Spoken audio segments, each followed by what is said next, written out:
Kung ikaw ay naghahanap ng makakausap, Heartline. kung ikaw ay nangangailangan ng isang kaibigan, Heartline. daluyan ng iyong damdamin at daluyan ng iyong bawat saloobin, Heartline. kung saan pinapakinggan ang iyong nararamdaman.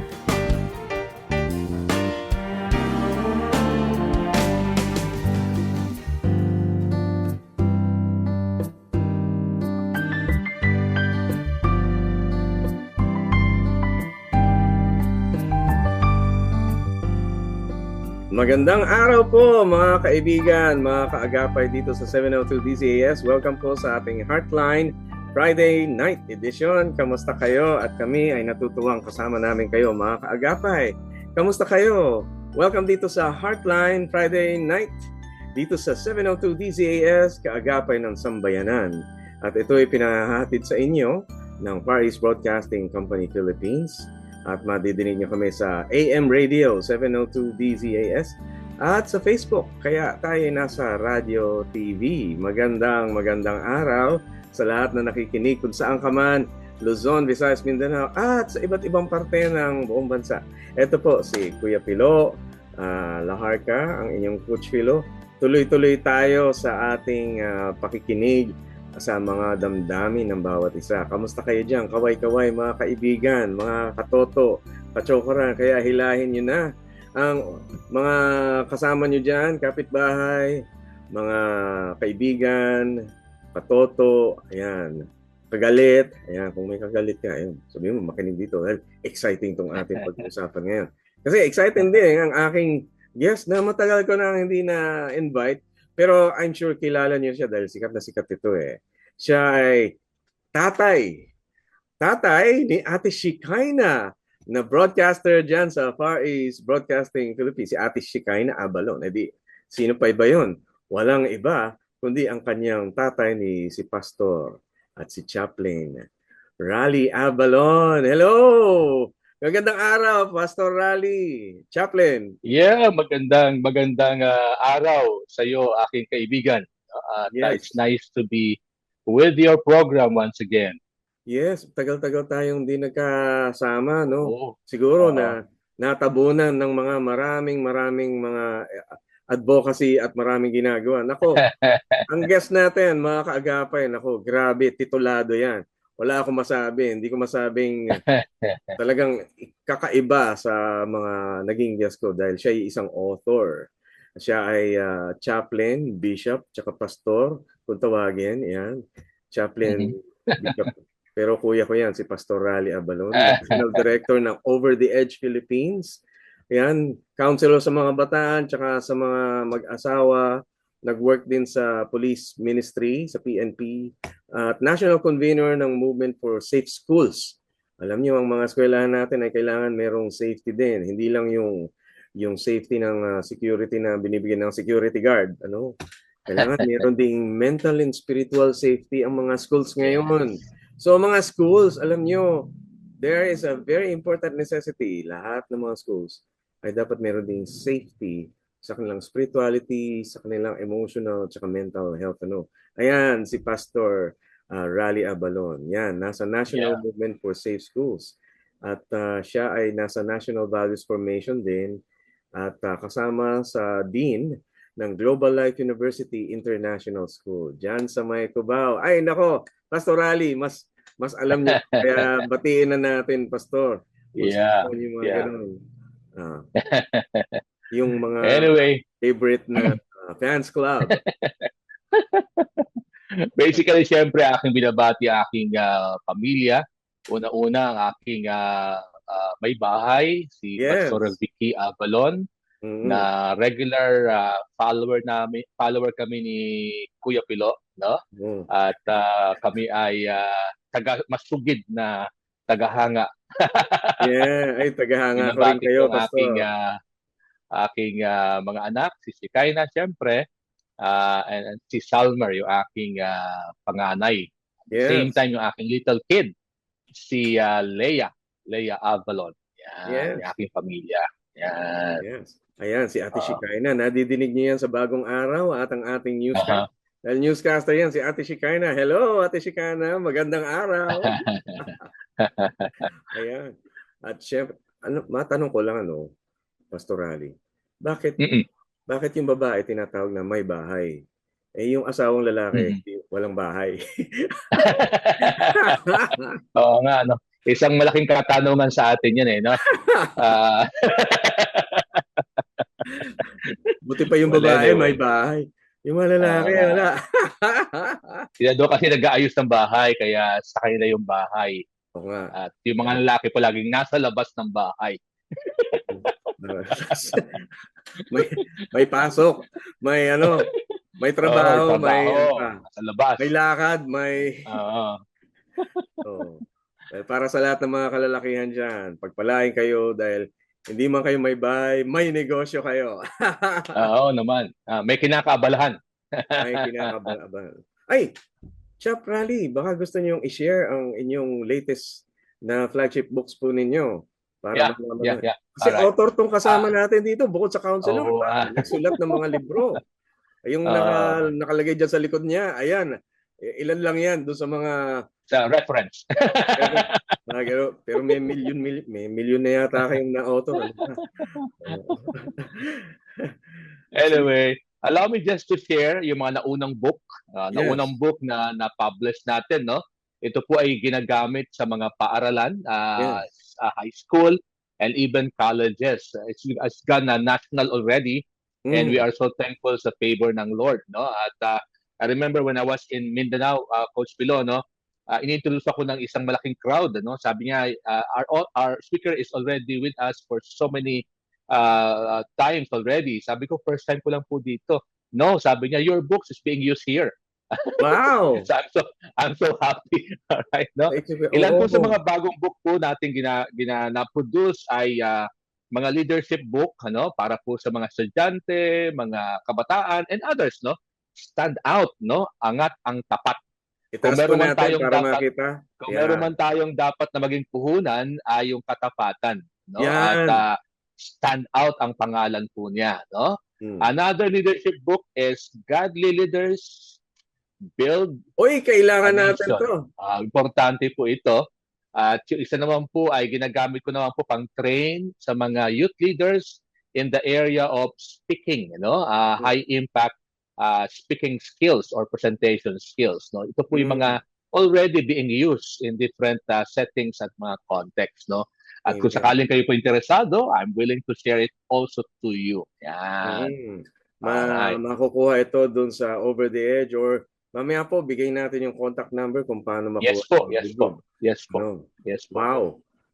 Nakita nyo, napaka-special ng ating guest ngayon. Titulado na, author pa, ang dami na niyang nagawa.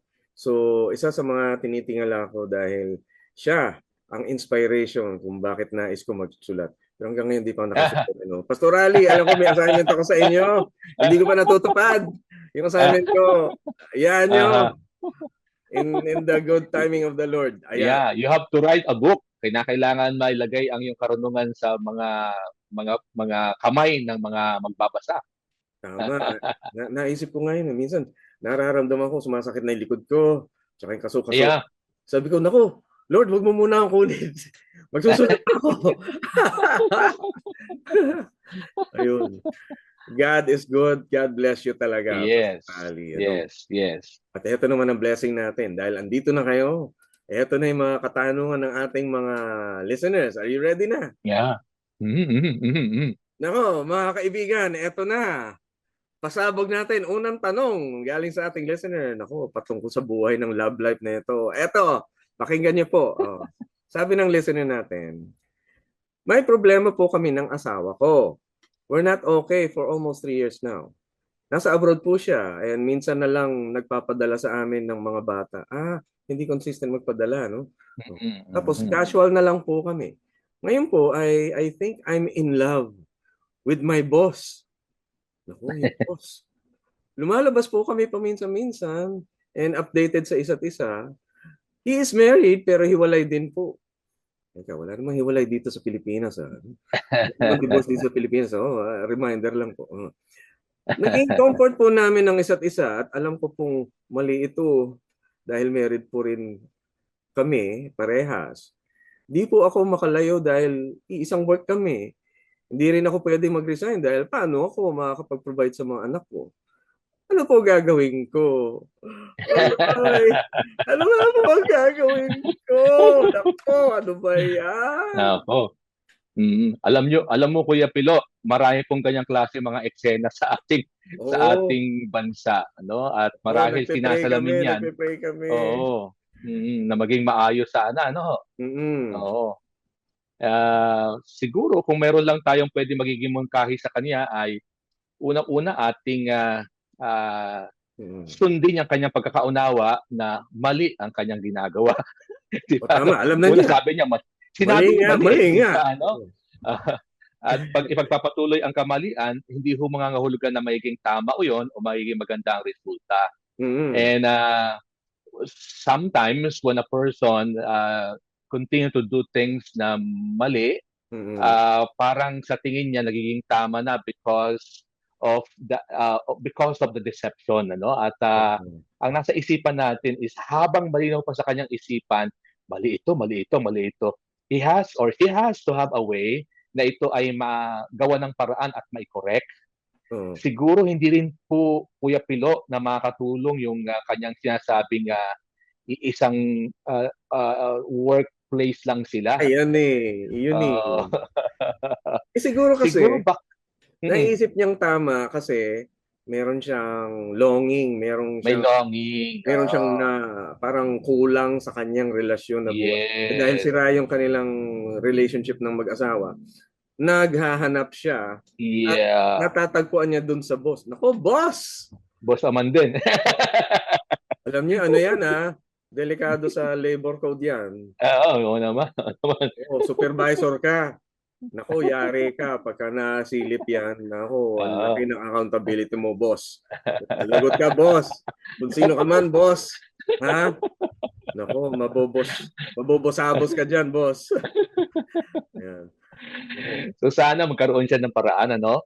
I think Coach Pilo, kahit na nasa parehas na siyang workplace, kung mag-decide siya, pwede mangyari magiging maayos siya, no? I think one of the things na pwede niyang gawin is mag-set siya ng boundaries. Hindi pwede kasi sabihin natin na kasi naroon na ako eh. So, nandun na ako, itutuloy ko na. Medyo yata hindi magandang reasoning yon, ano? Oo. Mas maganda siguro, unang-una, alam mong mali, ay dapat gawa ka ng paraan kasi it doesn't make anything good pag pinagkapatuloy yung mali, no? One good suggestion sana is set boundaries, no? Make a decision first, not na itigil. Maaring meron talagang longing talaga siya kasi nga wala na for 3 years, sabi dun sa katanungan sa atin, no, yung binigay kanina. Pero siguro may mga ibang paraan na mapagkukunan niya ng some sort ng emotional, ano, affirmation para sa kanya. Merong pagkakataon na itinuturo natin ito sa lahat ng mga mag-asawa. Maging tapat kagaya ng katapatan ng Diyos. At itong bagay na to mahirap. Pero posible, di ba, Pastor?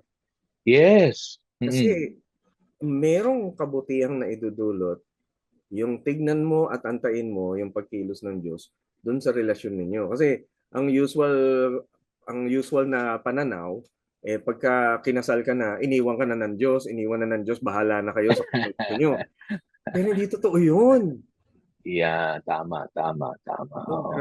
Naroon ng Diyos. Nariyan ng Diyos, kumikilos siya, inaantay niya yung katapatan natin bukal sa ating puso para kumilos dun sa puso ng mga tao. Talagang matagal at makulit ang mga tao, kaya matagal. Naunawa ko yung lugar niya, no? Kasi ang tagal na ng asawa niyang wala. Oo. Saka nabanggit yung hindi nagpapadala, no? Parang gano'n. Nadagdag na siguro yung mga ganong klase. Diba? So meron pala siyang na benepisyo do kay boss. Oo. Alam mo naman.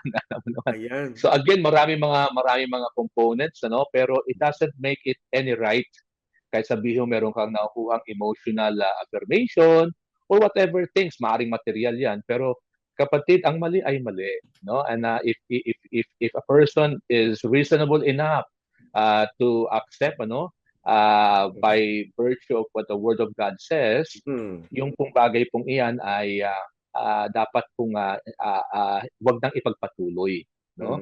At hindi nabanggit ko yung patungkol sa mga anak, pero I guess may mga ilang pa mga bagay, no? Hindi ho ibig sabihin kasi socially accepted yung ginagawa ay okay na, no? Hindi pwede pong ganoon, no? Hindi po sa norms lang nasa paligid, kundi po yung what is normative as what is stated in the Word of God, no? So yun po ang pinaka maganda po sigurong susundan, no? Oo, yan. And mga kaibigan, huwag kayong papayag na ang reputasyon ninyo kayo kabit. Kahit sabihin natin kayo'y uhaw na uhaw sa pag-ibig, huwag kayong papayag sa ganyan. Naku, magagalit tong mga guest natin tulad mo nakikinig sa atin. Si Ate Alu, the beloved, Glenn Narbay. Hello. Yan, search Ate Alu. Kilala niyo si Ate Alu, nag-guest din sa atin. Ate Melanie Maging, CCRNDG, Florence Laid, Wilfredo Aranas, Iron Gacho, Abong-Abong, Susana Corpus, Maria Buergo, Palesgon Ruth, Jen Arandianayan, JJ Delgado, Maranito Ramos, Bernie De La Cruz, Ira Lynn Meneses, Rosalinda Gomez Boyco, Maribel Ramasta, sino to? Arthur Mercado, Eleanor Rodriguez, Pe Trinidad, Zenaida Pecho, Lorna De Vera, Nelly Reyes, Lord Dan Maulion, Suzette Regalado, Ronaldo Pineda, Ocampo Mila, Maria Padoga, Noy Nenolia, Jovelyn Pontillas, Maribeth Itak, Andes Manansala, Marivic Dominguez, Eva Fortuno, Cristina Valdez, Nora Cancela. Naku, dami pala ninyo. Ayan, mamaya. John Pastoral, Mirna Payawan, Myla Angkas, Daisy, Ana Tagle, and Homer Prince. Mamaya, marami pa tayong gigreet, Daming followers, grabe. Dami. Ito pa lang, mga simula pa lang yan. Meron naman tayong tanong uli, sabi ng ating listener. Nung teenager ako, biktima po ako ng sexual trauma ng tiyuhin ko. Hindi po yun nalaman ng mga magulang ko. Ngayon po, sa amin nakatira ang mama at papa ko. Malayang nakakapunta sa bahay ang tiyuhin ko. Naku, hindi alam. Minsan po ay doon pa natutulog kasama mga pinsan ko. Bumabalik po yung pain sa akin. Ibig sabihin po ba ay hindi ako healed? Paano po haharapin ang relapse? Ayan, ako. Mabigat yan, Kuya Pilo. Mabigat yan.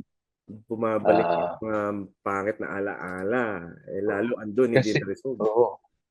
Unresolved issues na especially pagka-traumatic, wala ho kasing closure pagka hindi ho kasi na-i-express.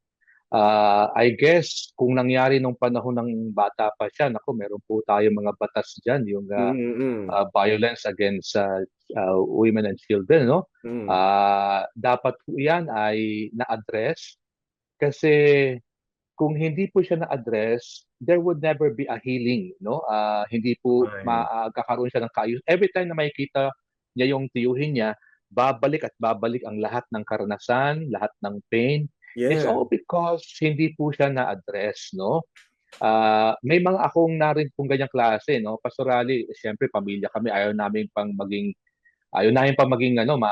mabuklat yung nakaraan. Pero ang sabi ko, maaring ang tingin lang ninyo ay pang sa inyo, Paano naman yung isang mismo naging biktima?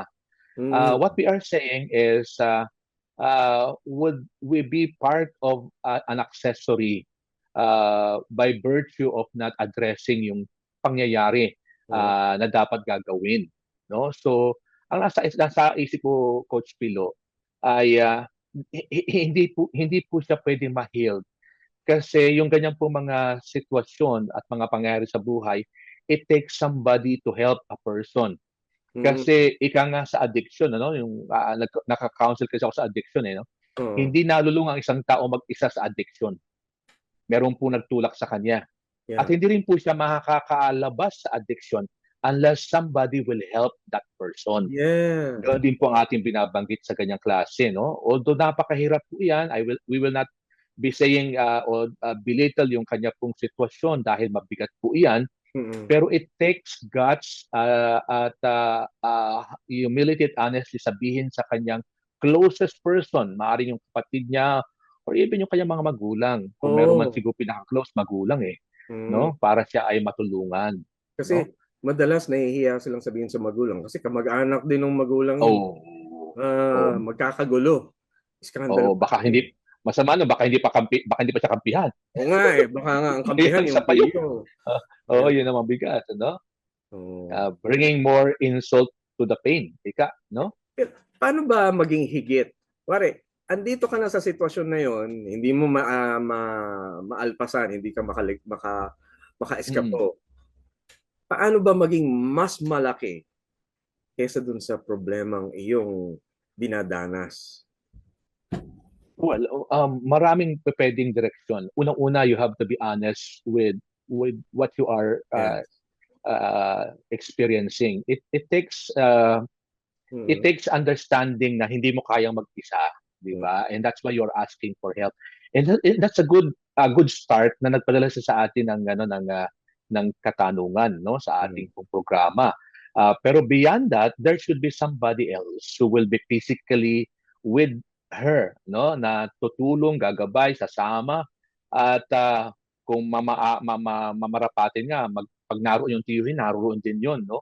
Who will be, kasi feeling vulnerable siya every time naroon yung yung tiyuhin kasi nga may nangyari dati.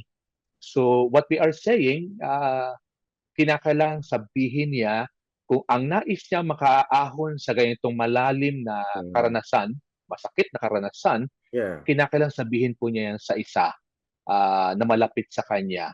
Oo, So kailangan ng kung tulong. mangyayari po yan, yung healing po ay magsisimula na pong mangyari. Yeah. Hindi po kaagad-agad kasi yung traumatic experience hindi po basta-basta nawawala yan. Pero the healing has started when he or she is open to share it with somebody else. Yes, ayun. Alam niyo kapag nalaman niyo may kakampi kayo, mas Yan. nagkakaroon ng tibay ng loob para Ng lakas ng loob. sagupain. Oo. Yeah, yung ibang Mm. sasagupain mo yung problema tsaka yung iba pang bagay na kailangan mo. Kasi kapag hindi ka na mag-isa, meron kang assistant, meron kang magagawa pa doon sa ibang aspeto ng buhay mo. Yeah. Mag-aaral ka pa. Trabaho ka, Mm. mapagtrabaho ka dahil meron ng katuwang, meron ng taong kasama. Yeah. Tama. Yun. At Mm. sana yung mga kasama mo talaga, yung malaki ang magagawa, gaya ng magulang nyo. Yeah. Sana Mm-mm. praying kami na sila yung Oo nga. makakatulong mo, makadamay dun sa iyong kalagayan. Yeah. Pero ang Diyos ay mas higit pa dyan. Yes. Sigurado, itong taong ito, inuusig din yan ng damdamin niya eh.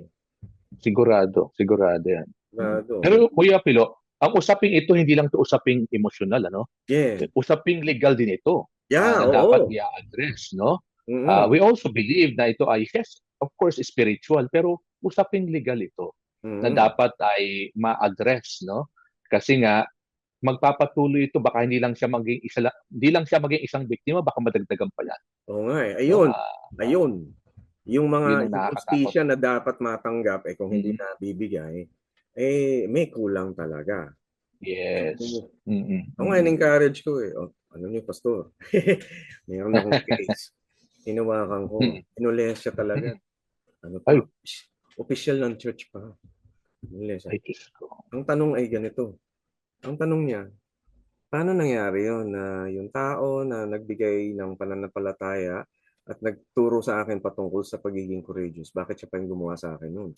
Magkakasama ba ang kriminal tsaka ang biktima doon sa langit? Yun yung tanong sa akin.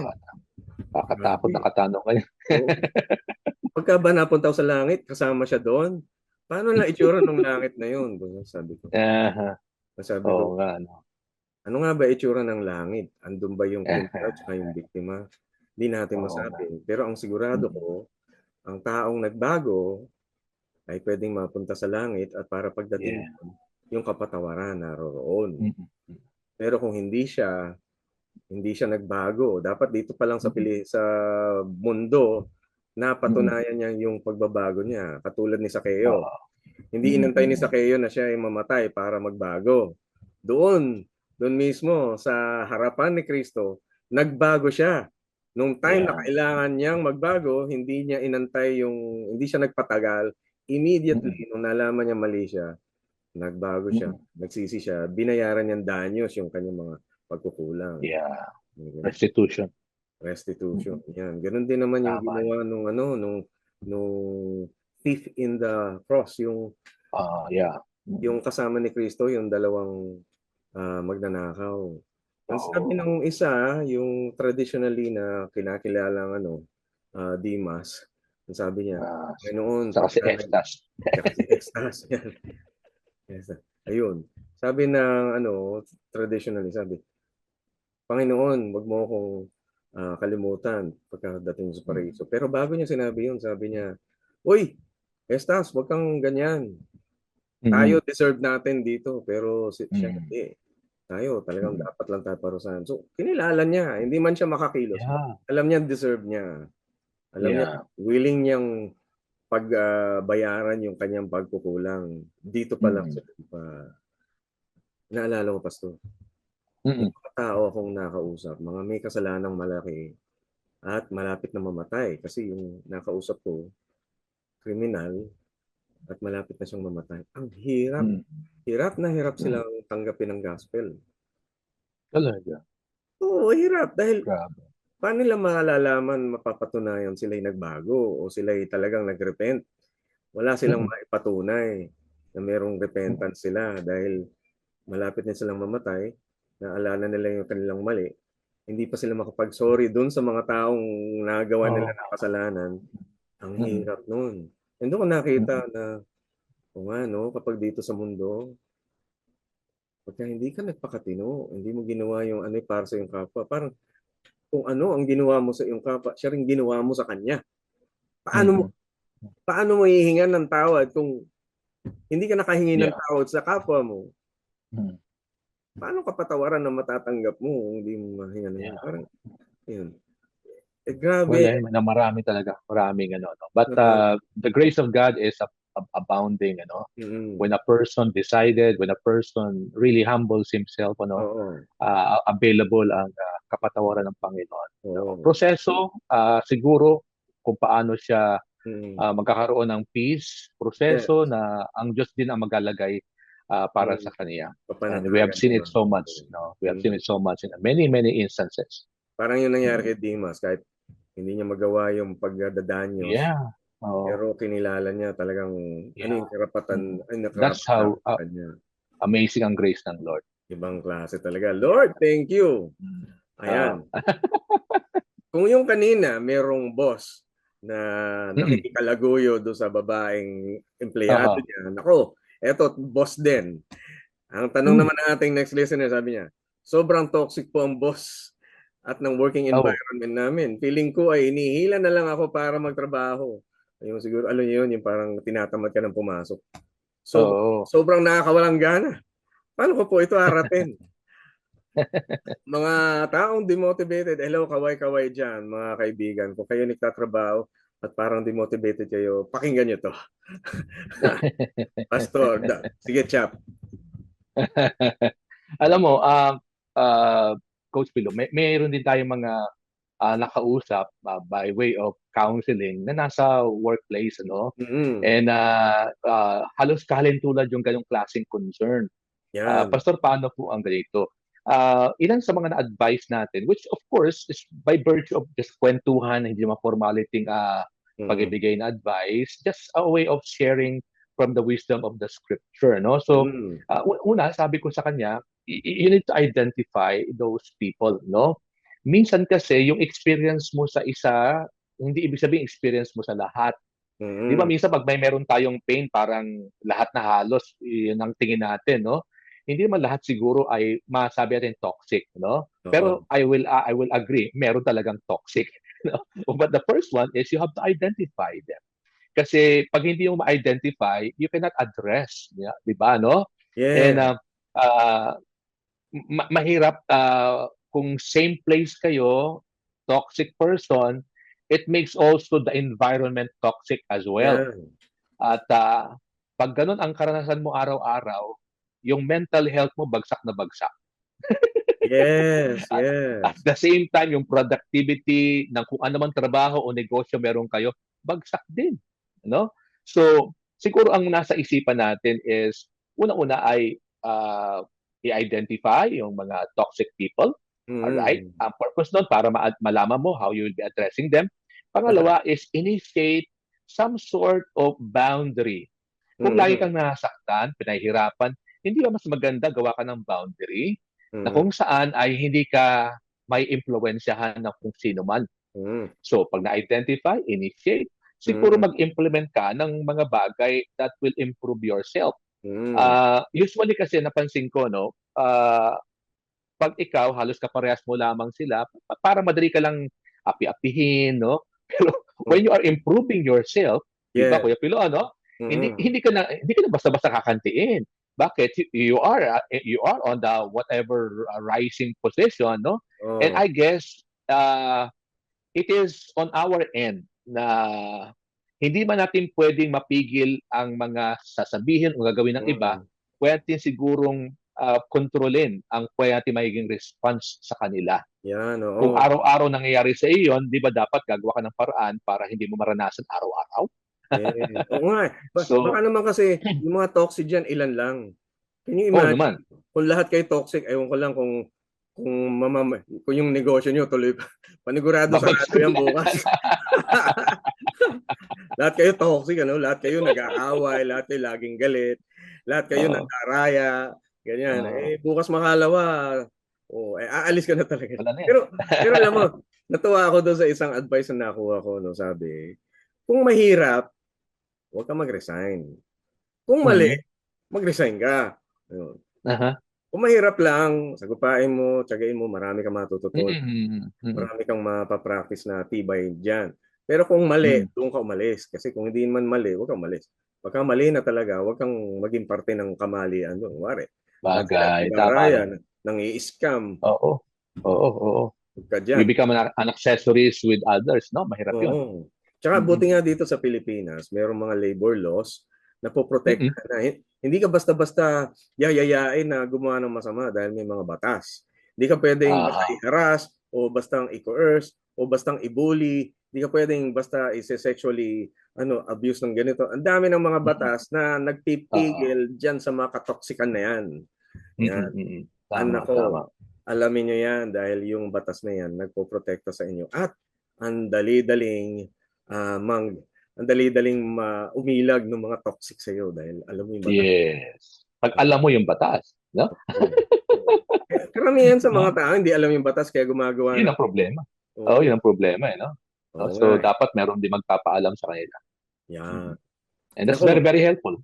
That's yes. very, very helpful. Helpful indeed. Ayan, si Chuck, ayan, nakikipagtulungan sa mga LGU. Alam niyan yung mga batas na niiral doon sa mga paaralan, simbahan, sa pamilya, sa iba't ibang sektor ng lipunan. Ayan, kaya mamaya kung may tanong kayo, kukunin natin yung contact number ni Chap. Yeah. May isa pang tanong dito, Chap. Sabi naman niya, yes po. Para po akong nasa sexual addiction, hindi ko po mapigilan yung mga bagay na related sa sexual. Gusto ko na pong magbago. Pero ano po ang dapat pong gawin? Ayan, buti gusto mo magbago. Ayan. Yeah, mabigat yan. Una-una, Kuya Pilo. Sige po. Yeah. Una-una po is yung ating pong culture, yung ating pong panahon is sexually saturated. Ayan. In everything that we see, whether sa TV, sa social media, whatever, it's everywhere. And it's harder, ika nga sabi natin to go against the flow kasi yun ang flow ng karamihan. Yeah. Pero if you are a believer, meron tayong kakaibang pinagkatiwala sa atin. Una-una yung kalakasang spiritual, yung tulong ng Banal na Espiritu, yung wisdom ng salita ng Panginoon, all are working for our advantage. Siguro ang laging nasa isipan ko sa mga ganyang klaseng mga sitwasyon is, what are you feeding yourself? Ayan. Kasi kung anong pinipid mo sa sarili mo, yun ka nagiging. Alright? Halimbawa, if you are gusto mo sanang umalis na sa addiction, but you keep on feeding yourself with videos na alam mo namang sexually illicit, explicit, no? And that will not help you. 'Di ba ang wisdom ng scripture sabi doon, be renewed by the work of the Spirit and by the word of God. Lagyan mo ng salita ng Panginoon. Sabi ng salita ng Diyos, dwell on these things. Whatever is true, whatever is noble, what is pure, yun ang ilagay sa isipan. Kasi kung ang ilalagay sa isipan ay madumi, ang magiging resulta siyempre madumi. So what we are saying is, what are you feeding yourself? Kasi that will ultimately results what you will become. No? So kung ikay mananampalataya, siguro ang suggestion natin, go back with the basics. Spend time with God, your devotion. Spend time with other believers who can influence you positively or with godliness. Kasi minsan yung kasama mo nakakadagdag yan eh. 'Di ba? Ano kung ang kasama mo mahilig sa ganung klase sexual things, hahatahin ka talaga noon, 'di ba? So what we are saying is find a relationship, a fellowship that is conducive na ikaw ay lalayo doon sa mga bagay na alam mong places you in addiction, no? Yes. So it takes two. Hindi ho kakayain mag-isa. It takes talaga for you to get out from addiction. Kinakailangan merong tutulong sa iyo. At you have to be honest and humble enough to say, I need help. I need help. Alright? So, mahalaga po siguro, no? Yeah, Kuya Pilo. Kasi talagang nakita ko dito, kung talagang ikaw ay nais mong magkaroon ng pagbabago, nasa Romans chapter 12:1, ano? 1 and 2. Ang sabi 1 and 2. doon, ang sabi doon, eto. Therefore, I urge you, brothers and sisters, in view of God's mercy, to offer your bodies as a living sacrifice, holy and pleasing to God. This is your true and proper worship. Do not conform to the pattern of this world. Ayun. Yun, verse 2. Oh. But be transformed by the renewing of your mind. Then you will be able to test and approve what God's will is, His good and pleasing will. Talagang kailangan nating yung salita ng Panginoon. Oo, yung salita ng Diyos ang nagpahuhugas ng iyong utak. Kaya tama yung sabi ni Chap, ano ba yung pinifeed mo sa utak mo subukan mong i-feed yung utak mo ng salita ng Diyos. Yes. Yun yung naguhugas talaga ng ating pananaw, ng ating isipan. Yeah. Constantly mag-devotion kayo. Yeah.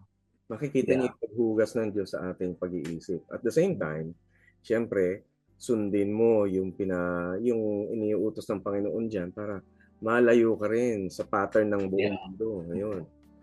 Oo. Saka choose your associates, yung mga kasama mo. Yan. Baka kasi baka yun din ang magiging dahilan para hinihila ka sa bisyo. Oo. Kung gusto mo talaga magbago, gumawa ka ng bagay na taliwas doon. Talagang papuntungan sa puso ng Diyos. Ano yung nasa puso ng Diyos pagka minahal mo ang Panginoon, yung puso niya, naku, kuhang-kuhang. Yun, the heartbeat of God. The heartbeat of God. Yeah. The heartbeat of God is yours. Naku, ang dami nating tatalakayan dito. Pero kailangan natin mag-break chapter. Yes. So, break muna tayo. And tutuloy natin tong segment na to sa next konting paalala lang. At para sa inyo na may mga kasamang hindi pa nakadamay dito, idamay nyo na sa pagbabalik ng Heartline dito sa 702 DCAS. Don't go away. We'll be right back. Stay online. Yeah. Heartline, kung saan pinapakinggan ang iyong nararamdaman.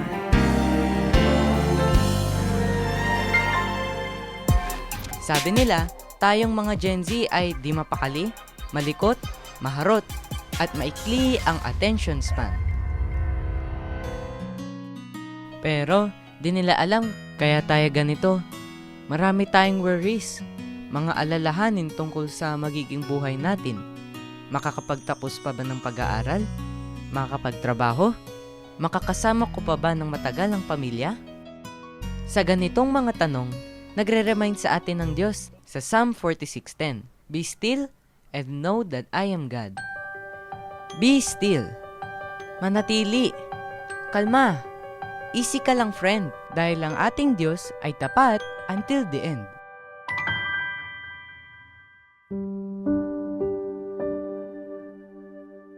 Dalangin ko sa iyo, aking Diyos. Gawin nawang matatag ang aking anak sa panahon ng kahinaan. Buo ang loob sa pagharap sa bagay na kanyang kinatatakutan. May mababang loob na tatanggapin ang tagumpay at kabiguan. Makilala niya nawa na ikaw lamang ang pinagmumulan ng karunungan. Gabayan siya sa kanyang pagsusumikap sa kabila ng kahirapan, turuang tumayo sa gitna ng bagyo ng buhay, at maunawaan kung paano ang makiramay sa kalungkutan ng iba. Bigyan mo po siya ng isang pusong dalisay at mithiing maabot ang pangarap para sa kinabukasan, ngunit marunong lumingon sa nakaraan. Bigyan siya ng pusong masayahin na alam kung paanong ang buhay ay dapat seryosohin. Ang malinis na puso upang laging maalala ang halaga ng simpleng buhay at bukas na isip na handang tumanggap ng karunungan. At lagi siyang sumandal sa iyong kalakasan. Amen.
Kasapi sa KBP, kapisanan ng mga broadcaster ng Pilipinas.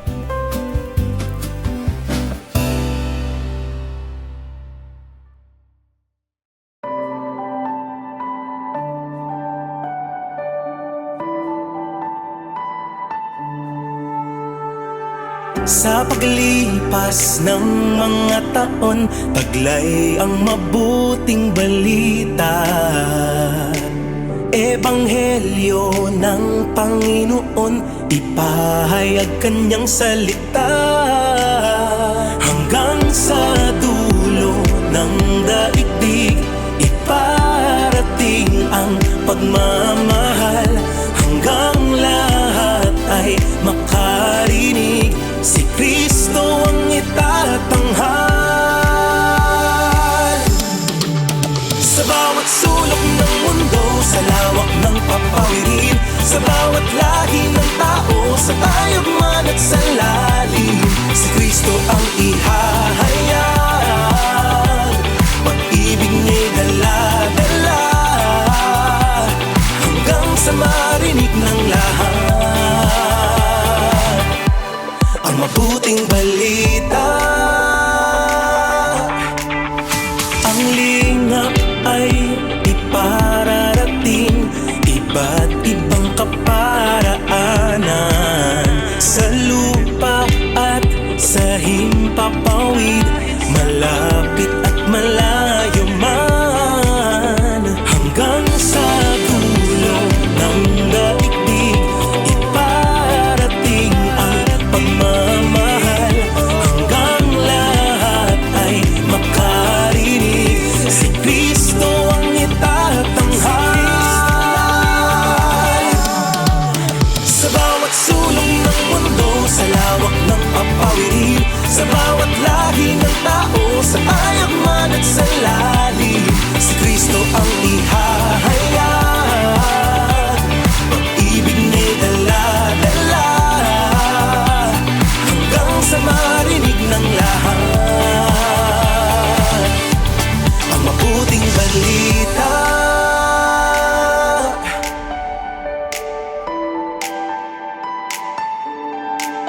until all have heard his story, until all have seen his glory.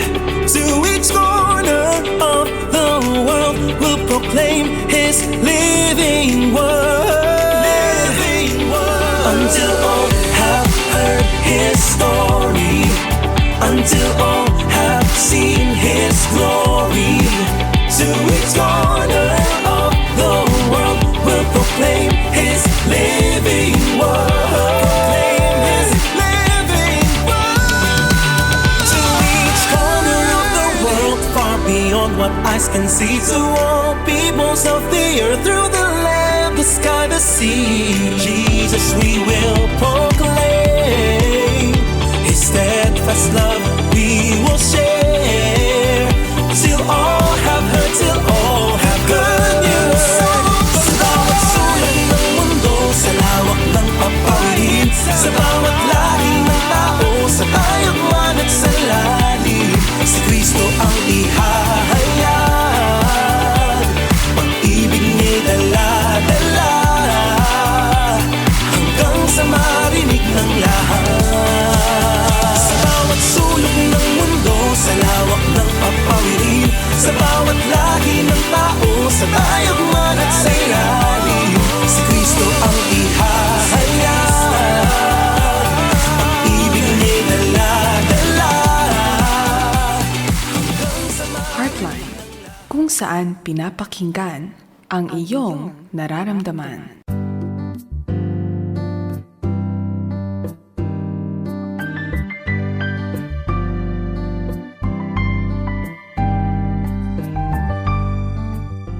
Ayan mga kaagapay, ngayon nasa part 2 tayo. Salamat sa mga patuloy na nakatune in.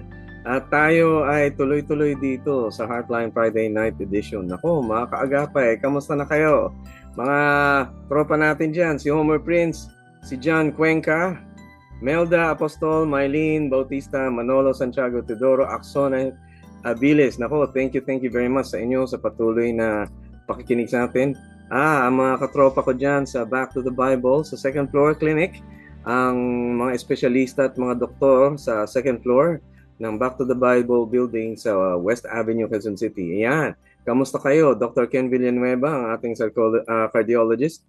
Dr. Mirna Ngo, ang nephrologist. Dr. Carmela Encarnacion, ang ating psychiatrist. May Dr. Maria Luisa Ako, OB-GYN. Dr. Bernie Di Macali, ang ating ENT. Dr. Brigida Sales, ang ating dentist. Dr. Abby Del Mundo, Dr. Jade Del Mundo, Dr. Love Del Mundo, ang mga ophthalmologist natin. At si Dr. Cynthia Del Mundo, kamusta po ang ating optometrist. Ate Geraldine Emperador, doktora, ang ating dermatologist. Si Dr. Shirley Tomas sa Pedia. Dr. Cynthia Fabregas, diabetologist. Si Dr. Dong Fabregas, ang ating general surgeon. At ang mga kasama natin mga nurses, si Ate Lydia Kagalawan, Percy Nicolas, D.I. Bernardo, Annalyn Apolinario, at Minda Superable. Hello. Kamusta kayo mga kaagapay, mga katropa? Ano po balita sa inyo? Naku, mga katropa natin nakikinig sa abroad. Ayan, si Kuya Monde and Janine, kasama si Isabel Bernal dyan sa New York. Siyempre, andun din sa New York si Pastor Tito Falguera. At kasama niya rin ang ating mga kasama si Des Agcoili, si Ate Claire Cartel. Sa UAE naman, Kuya Edgar and Ate Rose Enoveso. Kasama kanilang mag-asawang anak na si Ephraim and Erica with Caleb na kanilang apo. Ayan. Kamusta mga kaibigan? Ate Chi Bumanlag Santos, si Kuya Arnie and Sarah Bersenio dyan sa California. At sa Guam, si Ate Vicky Dulcero Galino. Sa Japan naman, pinapakinggan tayo, Pastor? Nila Ferdy and Ging Katabay, kasama si Malen and Karen Damian dyan sa Tokyo Baptist Church. At sa iba't ibang lugar sa buong mundo. Kamusta kayo, mga katagapakinig, mga kapatid? I'm happy that you're right there. Pastor Ali, baka meron pa international friends kung gusto niyong ibatiin. Yeah, marami tayong mga kaibigan din mula sa Over the Edge Philippines, at mga bagong kasamahan para dyan sa ating isang ministry at partnership sa Bulacan State University, no? Yung Yun. grupo ng mga nasa Sarmiento campus ng BSU. They are already inside and doing a ministry. At we say hi to them sa pangunguna ng kailang team leader, si Pastor Bong Padilla. Yan. Hi, Pastor Bong. Kaibigan natin. Oo, kaibigan mo yan. Kakilala mo yan. Taga-project Yes. for yan. Naku, kamusta na? Anong balita sa inyo? Wow. Oo. Masarap mag-ministry. Masarap yung, alam mo, may naitutulong tayo. Merong mga taong na gumaganda at gumagaan ang buhay dahil sa bitbit nating pananampalataya mula sa Diyos. Ang sarap nun. Kayo, gusto ko maranasan nyo rin yun, mga kaagapay. Maging parte kayo ng isang bagay na pagkilos na may kabutihan at may kaluwagan para sa iba. Makikita nyo iba. Iba yung blessing. Nako. Hindi basta ma-describe. Yes. At ito nga, gusto natin maging blessing sa mga tao nakikinig sa atin. Kaya heto ang isa namang question sa ating listener. Ready na mga kaagapay. Eto, sabi niya, married person. Ito, kasal, buhay kasal. Sabi niya po, married na po kami for 7 years. Every November, may gathering ang family ni husband kasama lahat ng aunt and cousins niya. Last time na umattend ako, hindi nila ako sinama sa family picture na hindi acceptable ang reason. Last year, hindi na po ako sumama kahit they invited me. Ngayon po, nag-invite ulit sila pero thinking po ako kung pupunta ako dahil mas importante sa akin ngayon ang peace of mind ko. Marami na pong pagkakataon na pinaramdam nila sa akin na hindi nila ako gusto. Paano po makikisama sa kanila? Nako, mga in-laws. Yan, ha? Oo. Mag-anak na. Toxic din yan. Toxic din. Ba't gano'n, ano? Bakit ba minsan, kasi magkakaiba yung kultura ng bawat pamilya, diba, practice, nagkakaramdaman nga ng ganito, no? Yan, minsan talaga, magkaiba talaga kasi yung upbringing, magkaiba yung pinapractice sa magkabila. Yun. Well, magandang talaka ito. Ano kaya? Yeah. Oo nga, Kuya Pilo, minsan, hindi man natin gusto yung ating pong circles ng pamilya, ay mismo doon tayo nakakaranas ng mga hindi mo inaasahan. Pero if I may say siguro, no, sana yung isang hindi magandang karanasan ang mag-describe sa kung ano ang pwede mangyari sa samahan ng pamilya. Halimbawa, yung minsan nangyaring hindi maganda ay hindi dapat maging kahulugan ay wala nang kasunod. Di ba meron tayong mga experience na gano'n sa mga napuntahan natin. Hindi masyado maganda yung kinainan natin na lugar. Ibig sabihin, hindi ka na uli pupunta sa ibang lugar para kumain. It's because of the bad experience. So what I'm saying is, it's not just the bad experience that you will not try again. Baka it takes another dance, another try, another date, no? Na pwede pa kasi ang pamilya ay pamilya. Maaaring yung feeling natin ay hindi accurately, no? Kasi pinaramdam daw sa kanya na parang hindi sa tanggap, ano? Maaaring pakiramdam mo lang 'yon, pero what I'm saying is sometimes yung ating mga feelings doesn't necessarily describe the reality, no? Para sa atin, ang pamilya ay pamilya. Doesn't matter who gets inside near to the core ng pamilya, basta importante kasama ka ng pamilya. Ang what we are saying is that meron kasing Kuya Pilo, madadamay pa yung iba. Anak niya siguro o pinsan na isa. Magkakaroon ng polarity pagka nangyaring ganoon na hayaan niya na magkaroon ng gap, no? So, what I'm saying is just take another try. Lalo na yung marami tayong mga reunion, mga kulturang Pilipino natin. Punta uli, try uli, no? It takes another try for the family to work. No? Ganun naman yun It's worth it. Kumbaga, baka naman makabawi next time. Baka naman iba na next time. Yes. Oo. Ang ginawa ng At Diyos least Yeah. Minsan, pagbabagong binibigay ng Diyos medyo may konting panahon. Yeah. minsan yung yung ganong experience, pagka nagkakwentuhan at mas lalo nagiging intimate eh. Oo. Yung bang yung bang ika nga wrong foot first, ika nga yung next time around, pag nakakwentuhan mo na, konting biro-biro, tsaka Yeah. beso-beso, ma-realize mo, ay mga okay din pala sila. Ano din pala sila ah, same Oo. as me lang din pala sila, no? Pero it will always take the first step again, Mm. join ka, sama ka. Oo. Kasi family is worth trying again. Try mo Mm. again. Subok ulit. Show hospitality. Nasa Romans 12 pa rin yun eh. Yung binasa natin kanina. Doon sa atin, Yes. Yes. magpakita tayo ng Oh, hospitalidad very, sa ating mga kapwa. uh, No? very, very practical. Minsan hindi. Especially sa household ng faith, magkakapatid sa Panginoon. Yan. Oo. Dapat, lalo na. Mhm. Yan. Pamilya pa naman to. Nako, pagka kunwari may mabuting nangyari, ay, ang sarap nun. Kailangan Oh. open sa posibilidad na yun. Ano? Yes.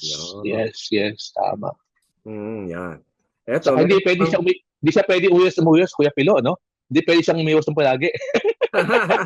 Oo. Darating talaga yung panahon na magkikita-kita, no? Oo. It might Yeah. as well na sa isang okasyon na cordial at okasyon na pang talaga masaya Oo. at pamilya, and it can start something better, no? Oo. Ayan, maganda yan, pinaghahandaan, lalo yung Pasko, kaya yung mga birthday. Oo. Yung ihanda mo yung regalo mo. Kung ano man ang pag-uugali nila, nakita mo at naipakita mong maganda ang iyong ugali sa kanila. Ang laki. Ang laki ng Yes. epekto nun. Magbabago lahat yan. Oo. It has been tried before, no? Ng iba-iba mga nag-work well naman. Yes, absolutely. Ayan, nako. Ang dami-dami niyan. Ito, bigyan natin ng pagkakataon itong next listener natin. Sabi niya, all my life, laging sinasabi sa akin ng father ko na utang na loob ko sa kanya yung buhay ko at maaliwalas na pamumuhay ko. Kaya kapag nag-decline ako ng request niya, laging utang na loob ang sinusumbat niya sa akin. Nakapagod na po. So anong kaya ang tamang gawin? Ay, Ang bigat niyan. mga nanay, tatay, mga magulang, wag naman yun. Hindi nararapat 'yon. Dapat ang mga magulang hindi mo isusumbat ang anumang kabutihang iyong ginawa. Oo. Kasi una sa lahat, ikaw din ay nakatanggap ng kabutihan galing sa iba. Oo. Recipient ka rin ng goodness ng iba. Mm. And ang bigat niyan sa isang anak na halos parang isumbat ang lahat ng ginawa. Siyempre naman, panagutan mo yun, responsibilidad mo yun. And I guess hindi ho tamang para bagang kunan mo ng bayad ang lahat ng kabutihang ginawa mo. Oo. And para doon sa bata o sa anak, I guess hindi man masabi nating tama yung nararamdaman o pinapakita sa kanya, pero would you be lovingly courageous enough to share to your parent na tay, nay, mahal ko kayo at alam naman ninyo ang aking pagpupursige na makatulong. May mga panahon talaga na hindi ko kaya. Kinakailangan maging honest din siya, at least, ang alam ko, kahit na paano sa gabay at pangunguna ng Panginoon ay masasamahan siya sa mga ganong bagay, Yes. sa konteksto kasi ating mga Pilipino, minsan yung bang yung utang na loob parang hindi mabayad-bayaran kahit na nabayaran mo at lahat parang ando doon pa rin. Hindi mo alam kung hanggang kailan matapos yung utang na loob. Pero ang utang na loob ay hindi inuobliga kahit kanino. Yes. Pinahabili mo sa kusang loob ng isang tao para ipakita yung kanyang pagpapahalaga sa iyo. Pagpapahalaga yun hindi yun pangininingil. Yeah. Pagpapahalaga. Ayun. Kaya yung mga tao nagpapahalaga sa kanilang magulang, kusang loob nilang ibinibigay. Yung mga magulang naman ay hindi ito dinidemand dahil hinahiling nila yung kusang loob ng isang tao. Parang ang Diyos, ano? Ang Diyos hinihiling niya na kusang loob natin siyang mahalin. Hindi pagpipilitan ng Lord yan. Yeah. hindi niya i-require sa'yo, bagamat kaya niyang i-require as authority, pero hindi niya i-require sa'yo. Kung mamahalin mo siya mula sa puso mo, bukal. Yes. Hindi pwedeng naobligahan ka lang o kaya natakot. He doesn't get glory. Doesn't get Yeah. glory from napilitan lamang. Oo, napilitan ka eh. Hindi mo pwede sabihin, Lord, minahal kita kasi sabi ni mahalin kita. Gawin mo nga sa Kasi misis mo yun. baka patamaan mo ako ng kidlat, Lord, kaya ano. Ay, yung misis mo, kung kunwari, sabihin sa'yo, mamahalin kita kasi sabi sa Bible. Bakit talaga, kusang loob? Hindi. Sige. Ang bigat, ano? Ang bigat naman. Wag naman. Siyempre, gusto mo yung mahal kang kusang loob, no? Yeah. Ayan, Yeah. mga misis, mga mister, nakakuha na naman kayo ng, ng pick-up line. Ayan. Nako, Ayos yan, eto. Ang sabi naman ng ating listener, sabi niya, paano po pakikisama ng sister-in-law na hindi tumatanggap ng pagkakamali? At sa tingin niya na siya palagi ang tama. Ano po ang dapat namin gawin? Naku, mukhang may alin na ako. Know it all. Know it all. Lagay ko ito sigurado ko Itong tao kung naiisip niya laging tama, hindi pa niya nagagawa ito dun sa school o hindi pa niya nagagawa ito dun sa lugar na mayroong mga siga. Ayan. Tingnan natin yung magawa niya sa harapan ng lasing niya. may paglalagyan siya. Meron ding unresolved issues yan, Kuya Pilo. Yung bang gusto niyang i-project na siya ay laging tama, it's all because nakaranas yan somewhere along sa kanyang past life nang maaring minaliit siya o inalipusta siya. Kaya right there and then sabi niya, ganito ako, ayoko nang saktan pa uli ng iba. Kaya ang projection niya ngayon is hindi ako vulnerable anymore, no? And that's a very very sad note, no? Kasi ang sabi ng Bible, mula sa pride comes the fall. Pag ang isang taong ganyang klase, ang kasunod niyang pagbagsak. At it is never a happy life pagka ganyan, no? Kasi di ba Kuya Pilo, walang gustong sumama sa'yo pagka ganyang klase ang attitude mo. Wala Yung bang alam mo lahat, ikaw lagi tama. Sino sasama sa'yo? Wala matutuwang sumama sa'yo. So I would suggest to that person, give allowances doon sa iyong sister-in-law. Tignan mo siguro yung kanyang panaw as his or her perspective. Hayaan mo na, yun ang kanyang yun ang kanyang trip. O di yun ang trip mo, sige. Pero hindi ako magpapa-apekto sa'yo. Di ba? Pagka sigurado ko, pagka nagkasakit to, hingin din ng tulong mo, magpapakumbaba. Yun sigurado yan. May paraan talaga ang Diyos no? Oo. Para siya ay ibagsak. Doon niya may realize, ano? Oo, kaya lang, baka hirap tong listener natin mag-antay nung Ang tagal naman kasi. Minsan yung tagal na yon, may benepisyo yun Kasi doon nasusukat talaga kung gaano mo katagal yung mahal ng tao. Tapos pagka natauhan siya, sabi, ay, mahal na mahal pala ako ng kapatid ko.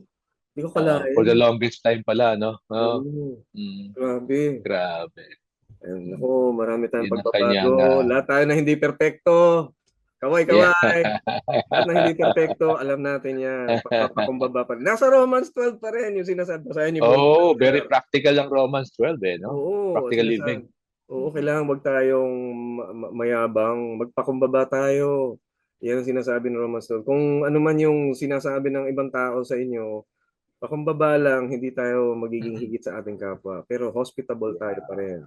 Ayan, nasa Romans 12 yung buo na yun. Ako, devotion yun. Ang sarap. Ang ganda. Ayan. Wow. Eto, last question Pastor Ali. Sabi.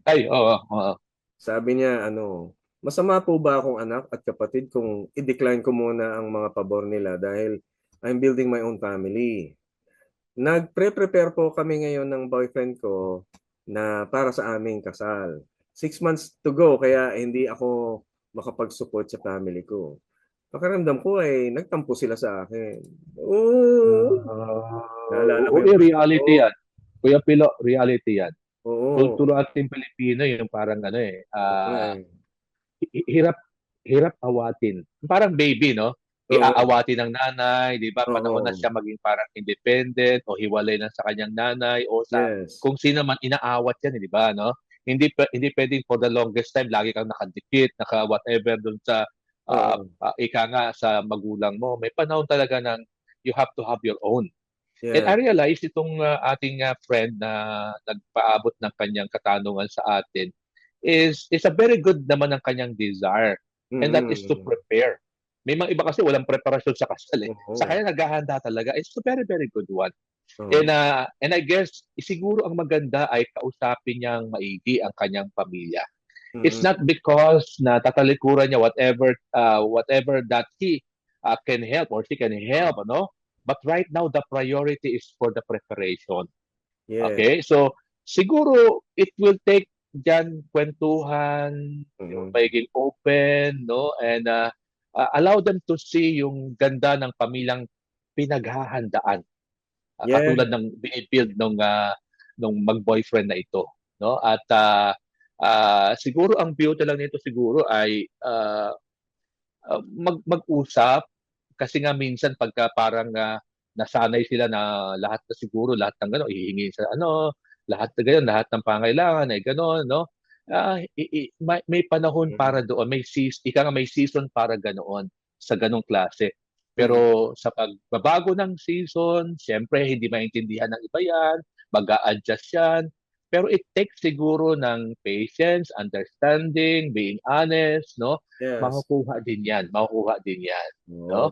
Pero maganda yung Ah, question niya, Kuya Pilo, gusto ko 'yun. hmm. Naghahanda sila Oo. para sa Pero kanilang pamilya. palagay ko yung magulang niya, alam na rin nila yun, eh. Alam nila na Yeah. kailangang Mm. magpalaya, kailangan nilang Mm. pabayaan ka na Mm. gawin yung kailangan mong gawin. Alam nila Mm. yun, medyo alam mo yan, yung medyo masama loob, medyo hindi pa handa siguro, pero unti-unti yan. Ano, Ah, gusto rin it naman will nila take maging time. maligaya ka, sigurado ko yun. Ah, Gusto nila ah, yun. Pero siyempre, lalo kung meron kang ambag dun sa inyong pamilya, mm, mahihirapan sila. Pero tatayo sa paa yan, sa kanilang paa. yeah, Gagawa sila tama. ng paraan. Gano'n.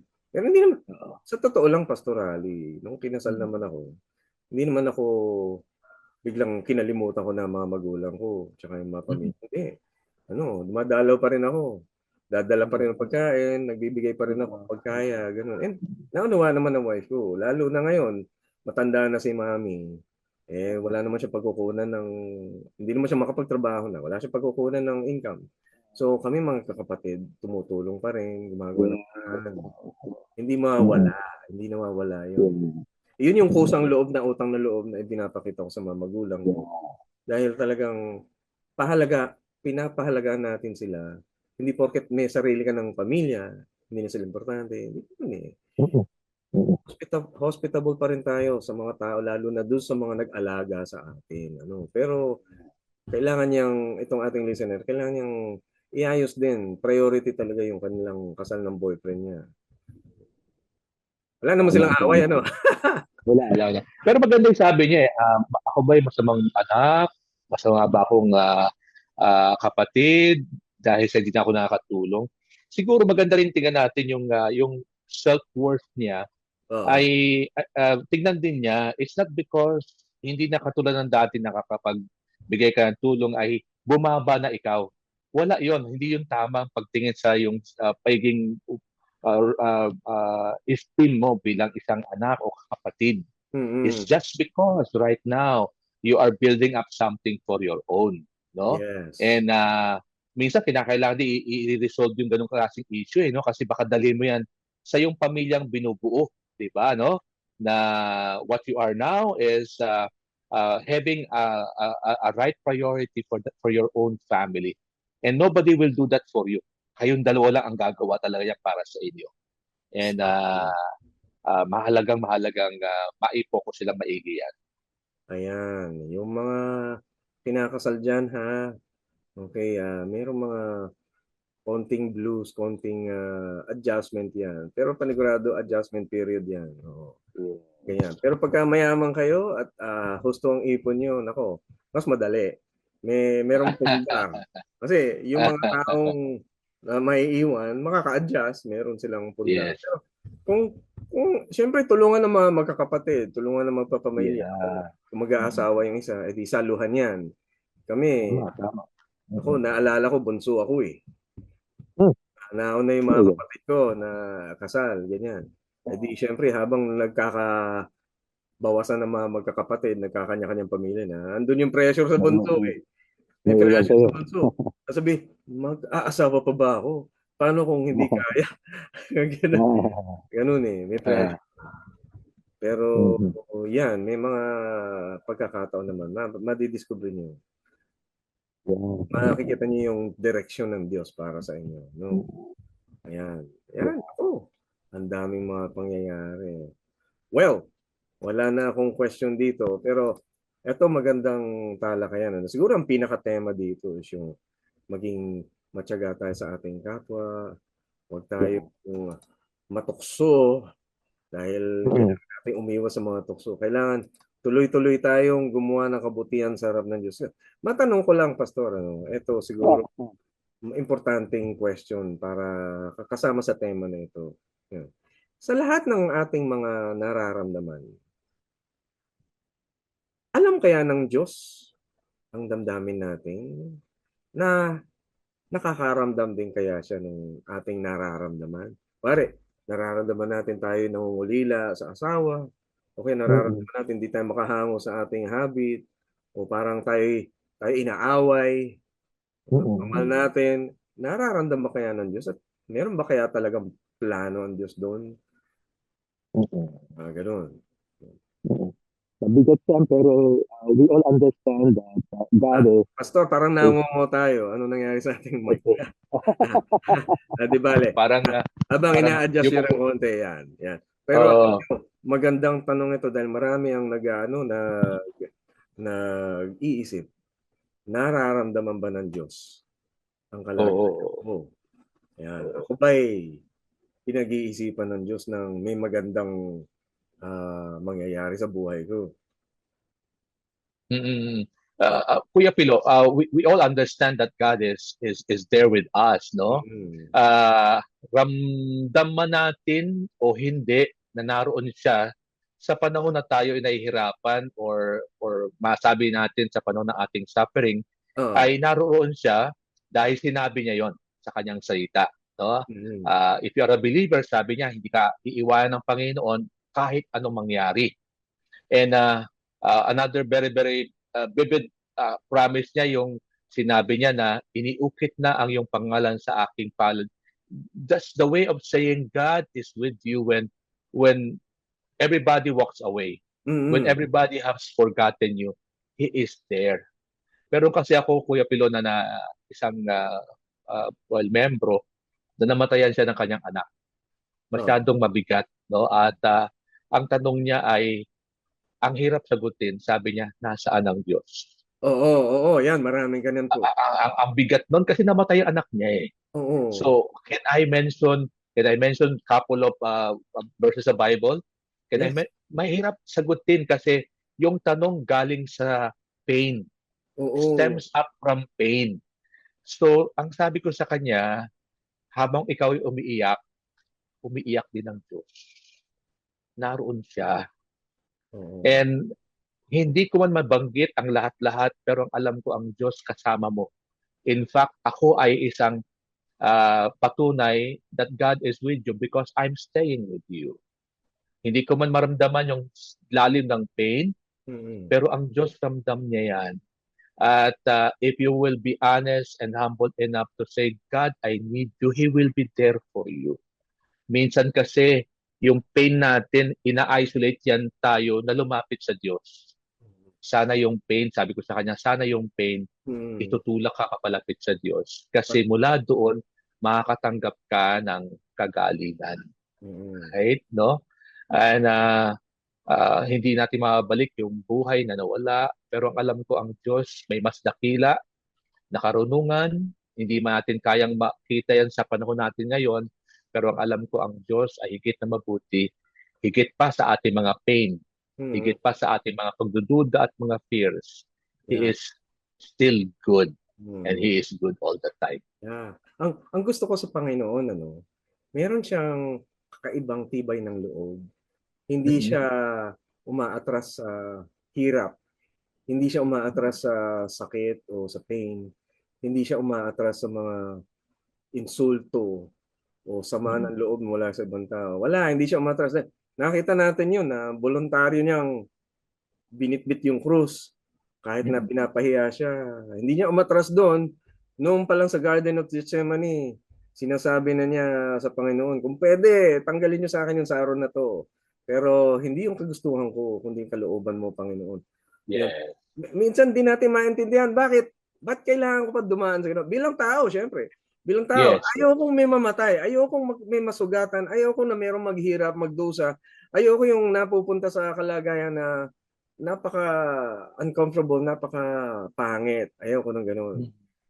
Pero kailanman hindi umatras ang Diyos sa gano'n. Yes. Kailanman hindi. Dahil iba yung kapangyarihan ng Diyos. Kapag naandyan siya, hindi niya man iniba yung direksyon ng buhay, pero nababago niya, nangyayari pa rin yung kagustuhan niya sa ating buhay.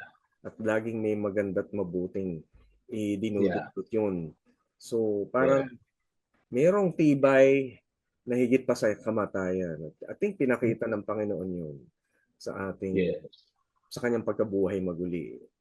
May bagay na gustong iwasan ni Kristo pero hindi niya iniwasan kahit dudulot ng kamatayan. Diretso pa rin. At yung kamatayan na yon nagdulot pa ng kalwalhatian ng Diyos.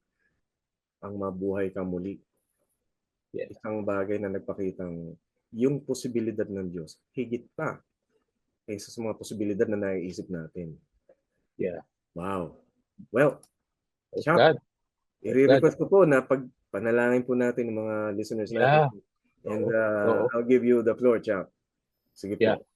Sige po. Panginoon, salamat po sa iyong kabutihan. Salamat po dahil sa marami pong katanungan namin at mga sakit ng buhay, nasa iyo po ang kasagutan.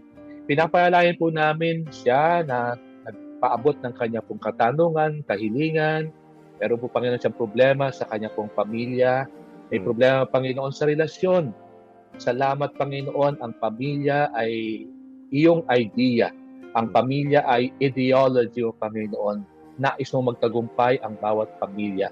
And we pray for those mga questions kanina that stems up from the problem inside the home. I pray for your blessing as well. Doon po sa mga kaibigan po namin na meron pong difficulty or toxicity, Lord God, sa trabaho. Meron, Panginoong, problema sa mga kasamahan, sa load, sa workplace. I pray, ikaw, Panginoon, ang bigay, Panginoon, sa kanila ng kalakasan, ng kakayanan upang mapagtagumpayan, Panginoon, ang mga bagay ito. Ang paniwala po namin, Lord, work is a blessing. At hayaan po namin, Panginoon, makita po namin na ikaw po ay naroon sa kung ano ang Panginoon ay karanasan. Kasama na, Panginoon, yung mga pains in life, yung po meron pong trauma, yung po may problema sa addiction kanina. Hinihiling po namin ang greater work of you, Holy Spirit, on those persons' life. Ikaw po ay Diyos na mabuti. You have done that in so many lives, Panginoon. Kung paano, Panginoon, binago, hinipo, hinilom, pinagaling, ginagawa pa rin, Panginoon, hanggang ngayon. We pray, Lord, for so many today who are joining us in our program. Ikaw, Panginoon, ang siyang mag-touch, Panginoon, sa kanila. May ilan, Panginoon, nasa ibang bansa, nangungulila, nalulungkot. Panginoon, nawa po ang FEBC. Ang programa po ganito, Panginoon, ay maging instrumento mo na sila po, Panginoon, ay mapalapit lalo, Panginoon, sa iyo. Kapagtagumpayan ang mga temptations, O God, kapagtagumpay ang mga udyok, Panginoong maghahati sa kanila mula sa kanilang pamilya dito sa Pilipinas at magdalayo, Panginoon, sa relasyon sa iyo. We pray, Panginoon, for so many na kasama po namin sa Heartline palagi sa kilang Diyos. Kabahagi po, Panginoon. Kaagapay ang tawag po, Panginoon, namin sa kanila. Magpalayong, Panginoon, sila. Sama-sama, Panginoon, dudulog po namin ang maraming issues, Panginoon. We are a broken world. Broken in so many areas. And that's why we present ourselves to you. Ikaw lang, Panginoon, ang pwede bumuo. Ikaw lang, Panginoon, ang pwede mag-piece together na mga broken pieces ng buhay po namin. And we submit to you, Lord God. Salamat, nasa iyo ang kasagutan. Kay Panginoon ay umuyok ko at nagpapasalamat sa tanging pangalan ng iyong anak na si Jesus. Amen at amen. Praise God, praise God. Amen. Nako, salamat Bishop, Pastor, Reverend. Ang dami. Kuya na lang, kuya. Kuya Rally. Yeah. Ay, nako, gusto ko malaman ng mga ating kaagapay kung paano kayo makokontak at kung saan mabibili yung libro na inyong pinopromote. Yeah. Oo. Mukhang kailangan, lalo na yung mga gustong ma-involve sa campus ministry. Yes. Malaking bagay ito na makakatulong sa kanila. Kasi accredited ng LGU. Yes. Yung mga libro niya. Sige nga po, Chap. Yes, kung kayo po ay interesado para po sa mga materials and even po yung actual training, we share our training, we share even po yung mga letters sa eskwela, we even share those. Kung nahihirapan mo kayo mag-draft, mag-guide, kung paano mga bagay na makakapasok sa eskwela, we share also those things, no? Mula po sa Over the Edge campus, no? Ang aking pong call numbers ay 0933 0933-861-4334. Yan. Aking pong email ay chaplainrally@gmail.com. Yan. Facebook po ay Rally Avalon. Rally Avalon din po. chaplainrally@gmail.com. Yes po. Yan. Facebook ay Rally Avalon. Yeah po. Yes. Yan. At yung mga materials available din po sa amin, order lang po. We send it through shipping, Lalamove or whatever kind of shipping. Ayan. So, tinutulungan nyo rin pala sila na makapag-start up ng ministry sa campus. Yes. We do trainings, Kuya Pilo. We call it School Zone, the School of Campus Ministry. Right? So that's why this coming March 14 ay nasa Ilocos Sur kami sa Bigan doing this kind of training para po sa mga pastor po doon sa Ilocos. At the same time sa March 23 ay sa Pandi, Bulacan naman para po sa mga kapastoran doon sa Pandi. No? So we are so thankful. Yan. Nako, i-reach natin ang harvest sa school. Kailangan, eto, palagay ko sa talang buhay ko. Ito na yung pinaka kailangan yan. Doon sa mga educational sector. Nako, grabe. Ay, nako, Bishop, Chaplain, Reverend. Ang dami ko masasabi. Author at Kuya Rally. Thank you. Thank you, sir. At thank you very much. Sa inyong availability dito. Really appreciate it. Talagang malaking blessing na naandito kayo. At sa inyo naman na mga kaagapay natin, thank you very much sa pagsubaybay. Dami kayo natutunan, dami kayo nahugot dyan. Ngayon, kung medyo hindi pa, batuhan nyo kami ng mga tanong nyo. Gusto namin. Ipadala nyo yung tanong nyo kasi yan yung tunay na lugar na ating tinutulungan. Dito naman sa Heartline talagang pinakikinggan ang inyong nararamdaman. Kaya just go, throw it out. Ibigyan nyo lang sa amin kahit anong tanong, kahit challenging na tanong, gusto namin yan. Masarap maging honest sa Panginoon. Napakabuti na meron tayong honest questions with an honest God. And get honest answers. Tapat-tapat yan. Mga kaagapay. So, well, Chaplain, thank you very much. Thank you very much. At maraming pagpapala po sa inyo. Okay? God bless. Take care. At sa lahat ng ating mga nakikinig dito sa Heartline, gusto ko lang batiin din yung mga katropa natin na tumutulong sa atin sa ating broadcast katulad ng agapay natin sa Bukawi Transmitter site. Si Prodtech Nat Peralta, Reggie Villana, si Jonathan Reyes, Benji Masura, at Kuya Benjo Morano. Pati ang RTV team natin, si Eileen Valdez, Angelica Calayag, Bong Chica, and Jabez Mancho. Kasama si Engineer on Duty, JV Tabwa. At syempre, ang ating magandang si Ate Kyla Escalante At may naririnig na akong wedding bells, Ate Kayla. Malapit na. Malapit na ba? Talaga. At special mention kay Ate Shekinah Abalon, ang sa mga newscasters ng DZAS. Ang magandang araw. Yan, team. Uy! Happy kami sa iyo, Ate Shekinah. Ito po si Kuya Pilo Laharca. We'd like to thank you for being with us. And next time, magkikita-kita tayo ulit next Friday. Pero ang Heartline ay tuloy-tuloy mula Monday to Friday, mula 9:30 ng gabi hanggang alas 11 ng gabi. Tuloy-tuloy tayo at tayo ay miyembro ng Kapisanan ng Broadcasters ng Pilipinas. Tayo ay nagbibigay ng inspirasyon mula sa Panginoon dito sa Heartline. God bless po, mga kaagapay. Yan, God bless din, Pastor Rally.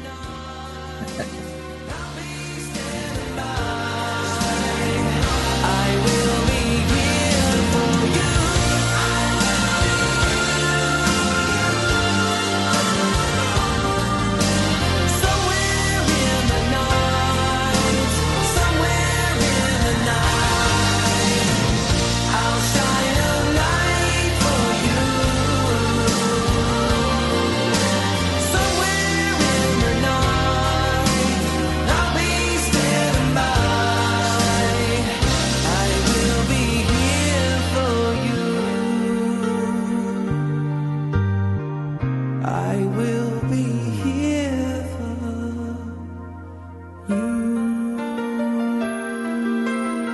Heartline, kung saan pinapakinggan ang iyong nararamdaman.